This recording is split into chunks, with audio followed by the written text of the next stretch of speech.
बात करेंगे भरत भूषण तिवारी एनकाउंटर मामले की, जिसमें पुलिस कर्मियों के खिलाफ एफआईआर दर्ज की गई है। मां की शिकायत पर एफआईआर दर्ज कर ली गई है, तो वहीं भरत तिवारी के पिता और भाई पर भी इस पूरे मामले में एफआईआर दर्ज की गई है। भरत तिवारी के एनकाउंटर के बाद उसके शव को हाईवे पर रखकर परिवार वालों और गांव के लोगों ने प्रदर्शन किया था और पुलिस का कहना है कि परिवार के कहने पर ही लोगों ने प्रदर्शन किया है।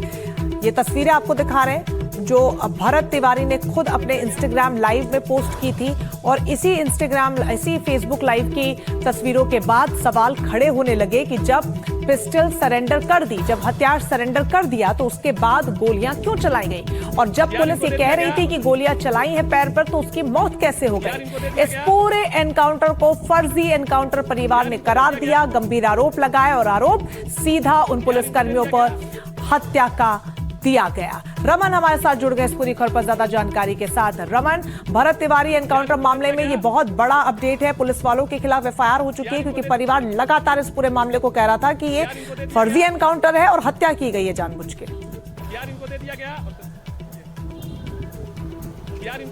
जी बिल्कुल, देखिए रंजना, जिस तरीके से भरत भूषण तिवारी का एनकाउंटर हुआ उसके बाद से पूरे बिहार में बात करें तो पुलिस बैकफुट पर है। उनके परिवार की तरफ से लगातार आरोप लगाया जा रहा है कि भरत तिवारी की एनकाउंटर नहीं हत्या की गई है। और कल मां के उनके आवेदन के बाद, जो आवेदन उन्होंने दिया है आशा देवी, उसके बाद एनकाउंटर में शामिल सभी पुलिस कर्मियों पर एफआईआर दर्ज कर लिया गया है, हत्या का मामला दर्ज किया गया है। साफ तौर पर जो इसमें जो एसएचओ थे शाहपुर थाना के राजेश मालाकार, उनके साथ साथ जो एसडीपीओ है वहां के राजेश कुमार, इनके अलावा जितने भी पुलिस पर्सनल जो इसमें शामिल थे इस एनकाउंटर में, उन सभी के खिलाफ अब एफआईआर दर्ज कर लिया गया हत्या का। और उसके खिलाफ एसआईटी, पहले से सरकार ने एसआईटी का गठन किया है। एसआईटी इस पूरे मामले की जाँच करेगी, जो सच्चाई है वो सामने लाने की कोशिश हो जाएगी।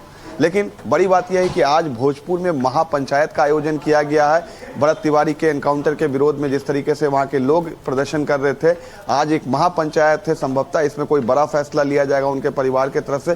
साथ ही साथ कई सारे नेता भी आज भरत तिवारी के घर और उस महापंचायत में पहुंचेंगे, जिसमें प्रशांत किशोर खुद आज उनके महापंचायत और उनके घर पर जाकर उनके परिवार वालों से मुलाकात करने जा रहे हैं। बिल्कुल, आप नजर बनाए रखिएगा और आप बने रहिए हमारे साथ। इस बीच एक और बड़ी जानकारी सामने आ रही है। इस पूरे एनकाउंटर के बाद से गांव वाले गुस्से में हैं। भोजपुर में बड़ी महापंचायत आयोजित की जाएगी और महापंचायत में इस एनकाउंटर का विरोध भी जताया जाएगा। प्रशांत किशोर भी महापंचायत में शामिल हो सकते हैं, हमारे संवाददाता भी बता रहे थे। रमन, जिस महापंचायत का जिक्र आप कर रहे हैं वो आज होने वाली है और बेहद महत्वपूर्ण इसलिए भी है क्योंकि जिस तरीके से इस पूरे एनकाउंटर को अंजाम दिया गया, सवाल यही खड़े हो रहे थे कि अगर उसके पास हथियार था तो उसकी अपनी कानूनी कार्रवाई है। उसने अगर पहले गोलियां भी चलाई तो तब भी आप गोलियां चला देते जवाब में तो भी समझ में आता, लेकिन जब पिस्टल भी दे दी गई थी और उसके बाद गोलियां चलाना, यानी एक व्यक्ति की जान आप ले लेंगे। आप पुलिस के हैं, आपके कंधों पर कानून व्यवस्था को बनाए रखने की जिम्मेदारी है और कानून की धज्जियां ही आप उड़ाएंगे।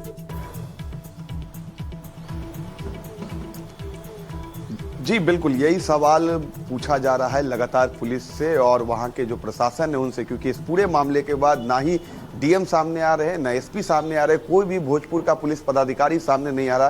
पुलिस मुख्यालय की तरफ से जो प्रेस कॉन्फ्रेंस हुई उसमें बताई गई कि इसमें इस पूरे एनकाउंटर में पुलिस की कहीं ना कहीं गलती है और यही मानते हुए पुलिस पर अब कार्रवाई करने की बात भी सामने आई है। और ये जो महापंचायत आज बुलाई गई है, इसमें तमाम जो बड़े नेता है, खासकर कि बीजेपी के नेता अश्विनी चौबे जो पूर्व केंद्रीय मंत्री है, वो भी आज जाएंगे वहां पर। और इसके साथ साथ जो सरकार में मंत्री है, जेडीयू के नेता अशोक चौधरी है, वो सारे लोग पुलिस के इस रवैये पर एक बड़ा सवाल खड़े कर रहे हैं। कहीं ना कहीं मुख्यमंत्री सम्राट चौधरी को पता है कि इस पूरे मामले पर बिहार की जो सरकार है वो कहीं ना कहीं घिर गई है और अब इसी को लेकर जो डैमेज कंट्रोल किया जा रहा है कि पुलिस पर कार्रवाई की जा रही है, पुलिस पर एफआईआर किया जा रहा है, लेकिन इसको लेकर जो है कई सारे बिल्कुल रमन, जिम्मेदारी तो लेनी होगी, सरकार को भी लेनी होगी, प्रशासन को भी लेनी होगी और इन पुलिस वालों को तो लेनी होगी। आप किसी के घर के सदस्य को ऐसे मार देंगे एनकाउंटर के नाम पर।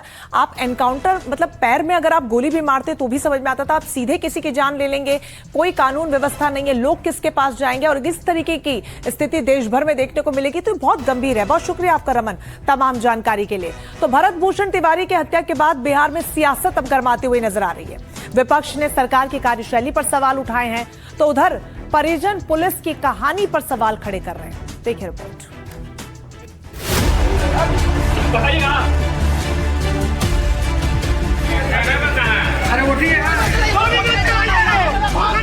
शस्त्र डालने में मेरा कोई समस्या नहीं। जब मांगे मेरी जो पूरी होगी तो शस्त्र डाल दिया जाएगा, इसमें कोई समस्या नहीं है। फेंक दें,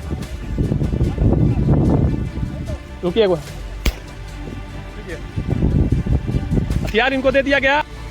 फेसबुक लाइव का ये वीडियो जो सोशल मीडिया पर वायरल हुआ, इसमें भरत तिवारी ने अपने पिस्तौल को जमीन पर फेंककर सरेंडर कर दिया। इस वीडियो के आधार पर पुलिस का ये एनकाउंटर सवालों के घेरे में आ गया। एक बार फिर सुनिए वो वीडियो। शस्त्र डालने में मेरा कोई समस्या नहीं। जब मांगे मेरी जो पूरी होगी तो शस्त्र डाल दिया जाएगा, इसमें कोई समस्या नहीं है। फेंक दें,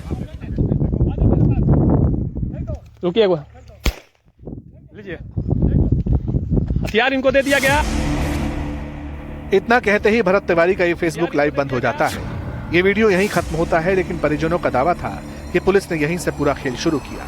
सवाल उठा कि जब भरत तिवारी ने पुलिस के सामने हथियार फेंककर सरेंडर कर दिया था, तो फिर एनकाउंटर में भरत तिवारी की मौत कैसे हुई? कोई समस्या नहीं। जब मांगे मेरी जो पूरी होगी शस्त्र डाल दिया जाएगा। कुल 3 मिनट 43 सेकंड का एक वीडियो सोशल मीडिया पर वायरल हुआ।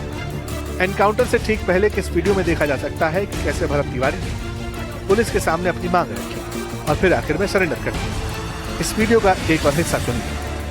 मेरा यही मांग है कि समाज में और ये पूरे देश में आज के बाद कोई भी नेता, मंत्री, विधायक, कोई भी अधिकारी समाज के साथ खिलवाड़ नहीं करेगा, झूठा वादा नहीं करेगा।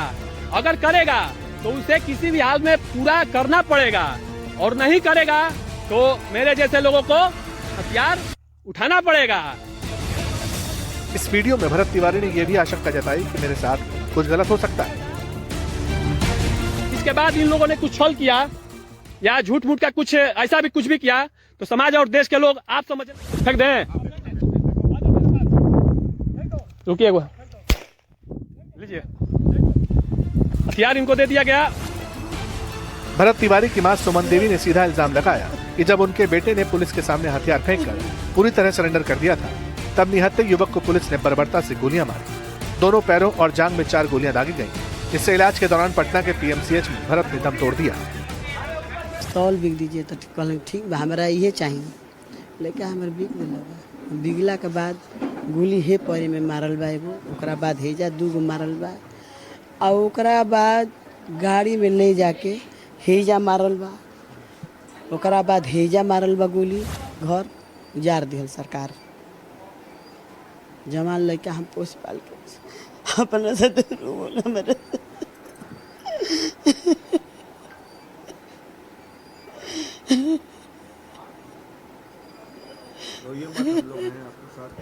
हमारे घर उजाड़ दिहल।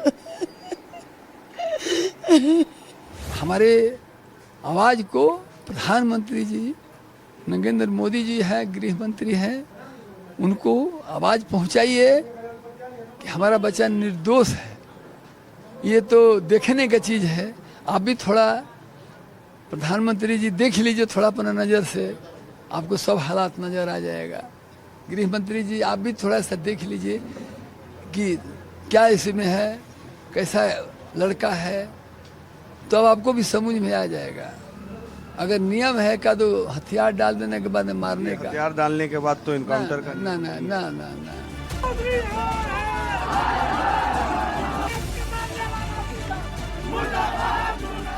परिजनों के संगीन आरोपों पर पुलिस ने कहा कि उन्होंने अपनी आत्मरक्षा में गोलियां चलाईं, लेकिन अब इस मामले में उन सभी पुलिसकर्मियों पर एफआईआर दर्ज हो गई है जो इस एनकाउंटर में शामिल थे।